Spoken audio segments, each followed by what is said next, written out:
Imagine pulling into your own driveway, only to be ambushed by a self-righteous busybody screeching about rules that don't even apply, then discovering she's been spying on you like some cut-rate detective. What started as a petty golf cart gripe exploded into a full-blown HOA scandal. Exposing embezzlement, felony impersonation, and the sweet, savage downfall of a neighborhood despot.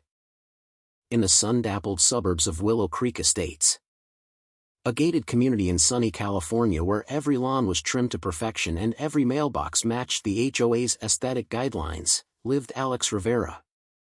Alex wasn't the type to stir the pot. He'd bought the sprawling property at the edge of the neighborhood a year back. The one that backed right onto the Whispering Pines golf course. Quiet guy. Mid-40s. With a knack for fixing things, cars, houses, even broken dreams. What the neighbors didn't know, because Alex didn't advertise it, was that he didn't just live next to the course. He owned the damn thing. Snagged it cheap after the old club folded under bad management, turning it into a haven for local vets and emergency workers. No fees. No fuss, just a place to unwind, swing some clubs, and forget the world's chaos for a few hours. But peace? In Willow Creek? That was a joke. The air hummed with the constant buzz of HOA newsletters dictating everything from fence heights to holiday light durations. And ruling this petty kingdom was Barbara Voss, the HOA president, better known in hushed whispers as Barb the Enforcer. Mid-50s. With a helmet of perfectly coiffed blonde hair, pearls that screamed "I'm better than you," and a smile that could curdle milk. She patrolled the streets in her hybrid SUV, clipboard eternally clutched like a scepter, enforcing community standards with the zeal of a traffic cop on steroids. It's all about harmony, she'd coo at meetings, her voice dripping with false sweetness, while fining folks for the crime of planting the wrong color tulips. One crisp Saturday morning, Alex was cruising the edge of his course in his beat-up golf cart, checking on a bunker renovation. The path hugged the property line, weaving through pines that shaded the fairways. He spotted a few vets teeing off in the distance, laughing over bad shots. Felt good. Then, like a storm cloud on wheels, Barb's SUV screeched to a halt at the fence. She leaped out, sunglasses perched on her nose, already wagging a finger. "Excuse me. You there? That vehicle is in violation of HOA Code 17.2, unauthorized motorized transport on common pathways." Alex eased the cart to a stop, killing the engine with a casual flick. He leaned back, arms draped over the wheel, and flashed a polite grin. "Morning, Barbara. Lovely day for a patrol." "Huh? What's the issue?" She marched right up to the chain-link fence, her heels sinking slightly into the manicured grass on her side. "Don't play dumb with me, Mr. Rivera. This path is HOA-maintained green space. Golf carts require a permit, and yours doesn't have one. You're endangering the community's aesthetic integrity." Her voice rose, laced with that faux concern that made Alex's skin crawl, like she was saving the world from his dusty tires. He chuckled softly, pulling a protein bar from the glove box. "Aesthetic integrity? Come on, Barb. This is my land. The path's on the course side. No violation here." Her eyes narrowed behind those oversized shades. "Oh. Really? I've got the bylaws right here." She tapped her clipboard dramatically, as if it held the secrets of the universe. "We're calling the authorities. This kind of flagrant disregard won't stand in Willow Creek." With that, she whipped out her phone, dialing with exaggerated pokes, muttering under her breath about entitled newcomers ruining everything. Alex just shrugged, unwrapping his bar. Suit yourself. Want a snack while we wait?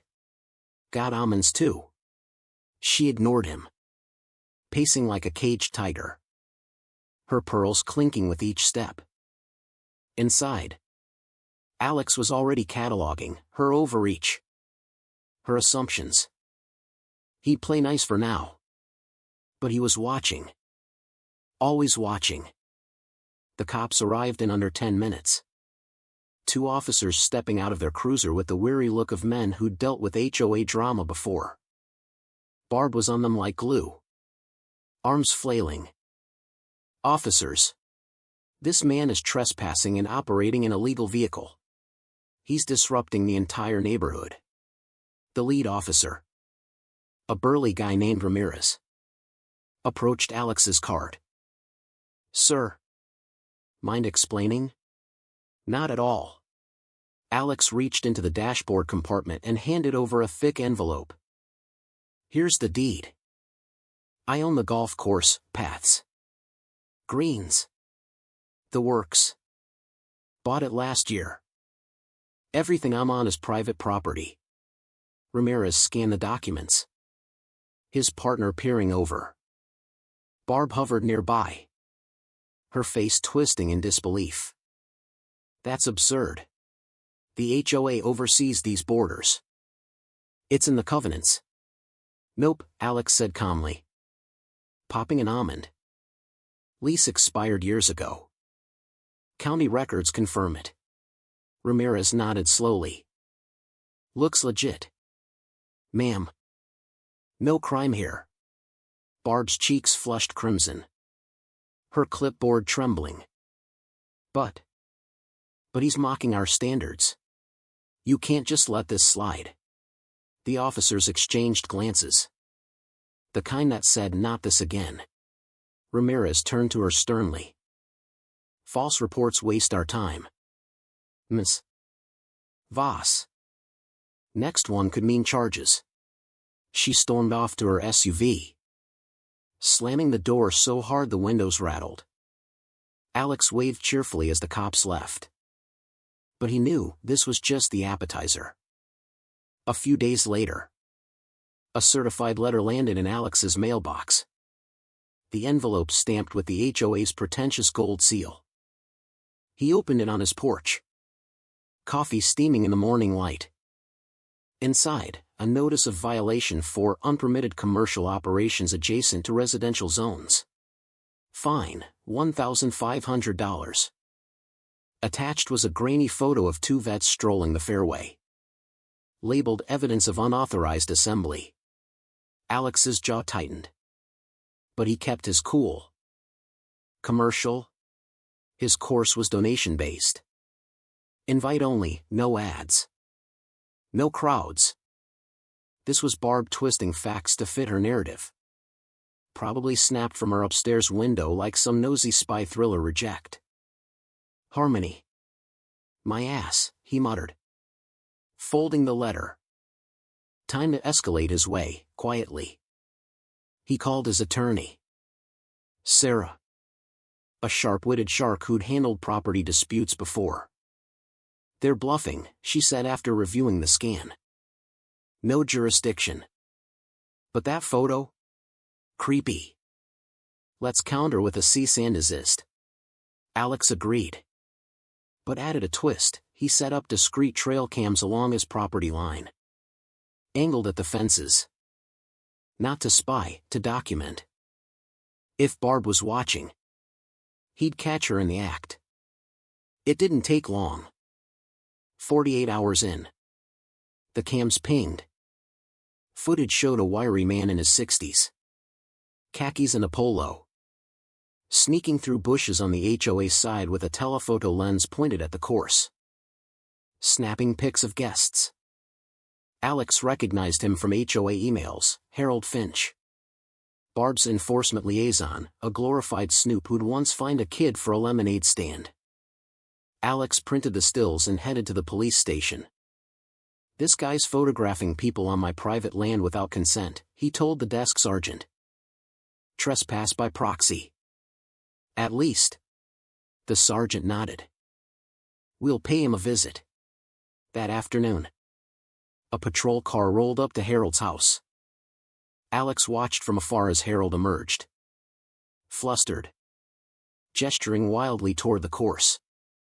The cops left after a tense chat. But Harold's face said it all, busted. The retaliation was swift. Another letter arrived. This one upping the ante to $3,000 for creating a hostile environment through baseless accusations and unauthorized surveillance. Alex nearly spit out his coffee. Surveillance? From the woman whose minion was hiding in bushes. The irony was delicious. Like a bad sitcom scripted by hypocrites. He didn't fire back immediately. Instead, he requested a spot at the next HOA board meeting, citing the bylaws that allowed any resident to attend. The clubhouse was a stuffy room smelling of stale donuts and desperation. Barb presided at the head table, flanked by her cronies. Her smile plastered on like cheap wallpaper. As the meeting droned through trivialities, complaints about overgrown hedges, debates over pool hours, Alex stood. I'd like to address the fines and the spying. Barb's eyes flashed. This is not the forum for personal grievances. Mr. Rivera. Actually, it is, Alex replied evenly. Sliding copies of his deed. The photos. And Sarah's cease and desist across the table. You've no authority over my property. In this? He tapped the still of Harold. That's stalking. I've reported it. Keep pushing. And we'll sue for harassment and defamation. The board shifted uncomfortably. One member, a tired-looking guy named Mike, leaned forward. Barbara, did you authorize photos? She hesitated. Her pearls suddenly too tight. It was necessary documentation for compliance. Mike rubbed his temples. Of veterans playing golf? Jesus. Barb. Murmurs rippled through the room. Barb banged her gavel, pure theater. Meeting adjourned. But the damage was done. Alex walked out into the evening air. The fairways glowing under sunset. He could hear vets chatting in the distance, oblivious to the storm. The next morning, deputies knocked at Alex's door before dawn. Complaint from the HOA, the lead said. Illegal alterations to shared drainage on your course. Alex led them out back, showing the freshly installed culvert, permitted. Upgraded. Gleaming. All on my side, he explained, handing over surveys. The deputies grumbled about wasted time, eyeing the pristine work. This is better than code, one admitted. Back inside, Sarah called with gold, an affidavit from the contractor who'd done the install. Someone posing as a county inspector tried bribing my crew to sabotage it, $500 each to walk off. The description matched Harold. Alex forwarded it to the sheriff. By noon, detectives were at Harold's door. His face drained of color as they grilled him. Word spread like wildfire. An emergency HOA meeting was called. The clubhouse crammed with residents, curious, angry, fed up. Barb tried to steer, administrative reviews only. But hands shot up. Why are we funding cop calls over nothing? Is the bribery real? The room boiled. Alex stepped up. This isn't harmony, it's abuse. Impersonation's a felony. False fines? Extortion. Barb exploded. Chair scraping back. You're undermining our authority. This community needs order. Mike stood. No. Barb, you're the disorder. The vote came fast, suspend enforcement on Alex's property. Barb fled out the back, her rein cracking. The hammer fell at the county hearing. Harold sat sweating as the DA unveiled the audit, $25,000 in HOA funds siphoned by Barb for consulting, paying Harold to spy and sabotage. Unauthorized. Embezzled through a fake trust. The judge banged her gavel. Remand Mr. Finch. Warrant for Ms. Voss. Barb had bolted. But toll cams caught her fleeing east. Picked up at a diner. Charges piled on: fraud, conspiracy, embezzlement. The board ousted her. Mike stepping in as interim. He visited Alex with sketches for a vet memorial on the course, funded by donations, not dues. Time to build something real, Mike said.